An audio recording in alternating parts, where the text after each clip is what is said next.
ಎಲ್ಲರಿಗೂ ನಮಸ್ಕರಿಸುತ್ತಾ ಇಂಥದ ಒಂದು ವಾರ್ಷಿಕ ಸಿಂಹ ಸಮ್ಮೇಳನ ಒಂದು ಹಳ್ಳಿಯಲ್ಲಿ ನಡೆದಿತ್ತು ರೀ. ಒಂದು 4-5 ಜನ ಅತಿಥಿಗಳನ್ನ ಕುಣಿಸಿದ್ರು. ಒಬ್ಬರಗಣ ಒಬ್ರು ಬಿಟ್ಟ ಬಿಡುವಾರ ಒಟ್ಟ ಒಬ್ಬರಗಣ ಒಬ್ರು ಹೇಳೋರು ಸಂಸ್ಕಾರ ಬದಲಾಗ ಶಿಕ್ಷಣ ಬದಲಾಗ ಹೇಳಕತ್ರು ಒಬ್ಬ ಪಾಲಕರು ಕೇಳಿ ಬ್ಯಾಸೋತಾರ್ರಿ. ಅವ್ರು ಬ್ಯಾಸೋತ್ ಒಂದು ಮೂಲ್ಯಾಗ ಒಂದು ಸಾಣ ಬಡಿಗಿತ್ತು ಒಂದು ಬಡಿಗಿತ್ತು ಅಂದ್ರು ಏನು ಮಾಡಲಿಲ್ಲ. ಅವ್ರು ಸುಮ್ಮ ಅಲ್ಲೊಮ್ಮೆ ಇಕಡೊಮ್ಮೆ ಅಕಡೆ ಮೇಲೆ ಹೇಳಕತ್ರು. ಇಂಥ ಒಬ್ಬ ನಿತ್ತವ್ರು ಕೇಳ್ರಿ ಯಾಕೆ ವಣ ಏನು ಹುಡುಕಾಡತ್ತದ ಏನಂದ್ರತ್ತ. ನನಗೆ ಗೊತ್ತೈತಿ ನಾನೊಬ್ಬ ಶಿಕ್ಷಣ ಸಂಸ್ಥೆ ಅಧ್ಯಕ್ಷನಾಗಿ ಪಾಲಕರು ಎದಕ್ಕೆ ಬಂದಿರ್ತಾರ ನನಗೆ ಗೊತ್ತೈತಿ. ನೀವು ನಿಮ್ಮ ಮಕ್ಕಳ ಕಾರ್ಯಕ್ರಮ ಕೇಳಕ್ಕೆ ಬಂದಿರಿ, ನೋಡಕ್ಕೆ ಬಂದಿರಿ.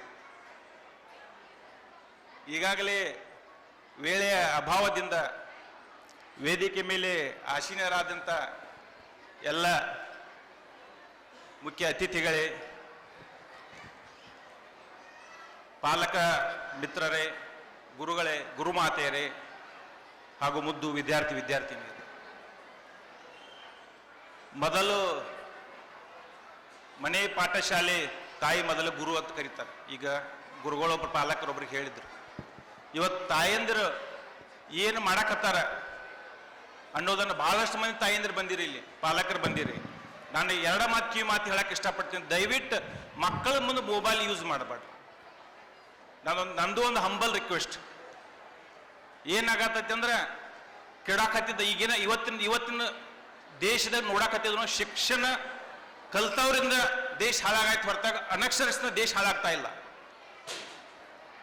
ಪರಿಸ್ಥಿತಿ ಎಲ್ಲಿ ಬಂದು ಬಿಡ್ತೈತಿಪ್ಪ ಅಂತಂದ್ರೆ ಯಾರು ಶಿಕ್ಷಣ ಕಲ್ತ ಮೊನ್ನೆ ಒಂದು ಡೆಲ್ಲಿಯಾಗ ನೋಡಿದ್ರು ನಾವು, ಬಾಂಬ್ ಬ್ಲಾಸ್ಟ್ ಆಯ್ತು. ಅದರಲ್ಲಿ ಯಾರ್ಯಾರು ಇದ್ರು? ಎಲ್ಲ ಡಾಕ್ಟರ್ಸ್ ಇದ್ರು, ಇಂಜಿನಿಯರ್ ಇದ್ರು. ನಮ್ಮ ದೇಶದಾಗ ನಮ್ಮ ಇವತ್ತು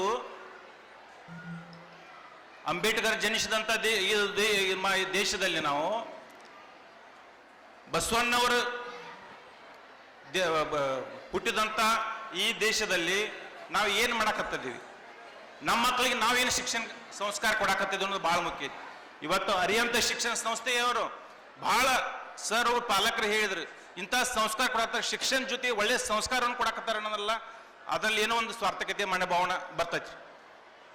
ಏನಾಯ್ತು ಅಂತಂದ್ರೆ ಇವತ್ತು ನೋಡಕತ್ತಿದ್ರು ನಾವು ಎಲ್ಲ ಪಾಲಕರು ತಮ್ಮ ಉದ್ಯೋಗದ ಬಿಜಿ ಆಗಿಬಿಟ್ಟಾರ. ಮೊದಲು ಒಂದಿತ್ತು ಹೆಂಗೆ ಕಾಲ್ ಮಾಡಿತ್ತಂದ್ರೆ ಮನ್ಯಾಗ ಅಜ್ಜಿ ಇರ್ತಿದ್ರು, ಅಜ್ಜ ಇರ್ತಿದ್ರು. ಇವತ್ತೆಲ್ಲ ಅವ್ಯಕ್ತ ಕುಟುಂಬ ನಾವೇನು ಕರಿತೇವೆ ಈಗ ನಮ್ಮ ಹಳ್ಳ್ಯಾಗ, ಇವತ್ತೆಲ್ಲ ಮಾಯ ಆಗಿಬಿಟ್ಟವು. ಅಪ್ಪ, ಮಗ, ಮಗಳು, ತಾಯಿ ಒಬ್ಬಕಿ ಬಿಟ್ರೆ ಮತ್ತೆ ಯಾರು ಮನ್ಯಾಗ ಇಷ್ಟ ಪಡಕತ್ತಿಲ್ಲ. ಮಕ್ಕಳಿಗೆ ನಾವು ಎಲ್ಲಿ ಸಂಸ್ಕಾರ ಕೊಡಕ್ಕೆ ಸಾಧ್ಯ? ಮಕ್ಕಳು ಬಂದು ಟಿವಿ ನೋಡ್ಬೇಕು, ಬಿಟ್ರೆ ಮೊಬೈಲ್ ಹಿಡಿಬೇಕು. ಏನಾಗಿಬಿಟ್ಟೈತಿ ಪರಿಸ್ಥಿತಿ ಅಂದ್ರೆ ಮಕ್ಕಳಿಗೆ ಒಳ್ಳೆ ಕಥೆಗಳನ್ನ ಹೇಳಕ್ಕೆ ಮನ್ಯಾಗ ಹಿರಿಯರ ಇಲ್ಲಂಗೆ ಪರಿಸ್ಥಿತಿ ಆಗಿಬಿಟ್ಟೈತಿ. ಮಕ್ಕಳಿಗೆ ನಾವೇನು ಕಲ್ಸಕತ್ತೀವಿ ಅನ್ನೋದು ಭಾಳ ಮುಖ್ಯ ಐತಿ. ಮಕ್ಕಳ ದಯವಿಟ್ಟು ಹಿರಿಯರ ಜೊತೆ ಒಂದು ಸ್ವಲ್ಪ ಬರೆಯಕ್ಕೆ ಕೊಡ್ರಿ ನಿಮ್ಮ ಮಕ್ಕಳನ್ನ. ನಮ್ಮ ದೇಶದ ಸಂಸ್ಕಾರ ಏನು ಇತಿಹಾಸ ಬಂದೈತಿ ಅದನ್ನ ಮಕ್ಕಳಿಗೆ ಕಲಿಸುವಂಥ ವ್ಯವಸ್ಥೆ ಆಗಬೇಕಾಗಿ. ಇವತ್ತು ನಮ್ಮ ಸಂಗಮೇಶ್ ಸರದ ಬದಲ ಭಾಳ ಹೆಮ್ಮೆ ಅನಿಸ್ತೈತಿ. ಯಾಕಂದ್ರೆ ಒಂದು ರೈತ ಕುಟುಂಬದಂತ ಬಂದವ್ರು ಅವ್ರ ಹಿನ್ನೆಲೆ ನೋಡಕ್ಕಾದ್ರೆ ಅವ್ರ ಮನೆಯಲ್ಲಿ ಯಾರು ಶಿಕ್ಷಣ ಕಲ್ತವ್ರು ಇಲ್ರಿ ನನಗೆ ತಿಳಿದ ಮಟ್ಟಿಗೆ. ಈಗೆಲ್ಲರೂ ಚಲೋ ಒಂದು ನಮ್ಮ ಯಲ್ಲಾಲಿಂಗ ಮಹಾರಾಜರ ಆಶೀರ್ವಾದದಿಂದ ಇವತ್ತು ನಾವೆಲ್ಲ ಅಲ್ಲಿ ಫೈನಾನ್ಸಿಯಲ್ ಎಲ್ಲ ಚಲೋ ಆಗೈತೆ. ಎಲ್ಲರಿಗೂ ಶಿಕ್ಷಣಕ್ಕೆ ಒತ್ತು ಕೊಡಕತ್ತಾರೆ.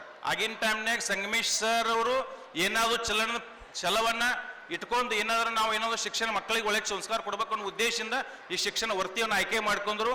ಅದೇ ವೃತ್ತಿ ಆಯ್ಕೆ ಮಾಡ್ಕೊಂಡು ಇವತ್ತು ಬಿಜಾಪುರ ಜಿಲ್ಲೆಯಲ್ಲಿ ಒಂದು ಅರಿಯಂತ ಶಿಕ್ಷಣ ಸಂಸ್ಥೆಯನ್ನು ನಡೆಸಾಕತ್ತಾರೆ. ಭಾಳ ಹೆಮ್ಮೆಯ ವಿಷಯ. ಗುರುಗಳೇ, ನಿಮ್ಮ ಈ ದಿನ ಎತ್ತಿಗೆ ಬೆಳೀಲಿ. ನಾನು ಯಲ್ಲಾಲಿಂಗ ಮಹಾರಾಜರಲ್ಲಿ ಇದನ್ನು ಕೇಳಿಕೊಳ್ತಾ ನಿನ್ನ 2 ಮಾತುಗಳನ್ನು ಮುಗಿಸ್ತಾ ಇದ್ದೀನಿ. ಜೈ.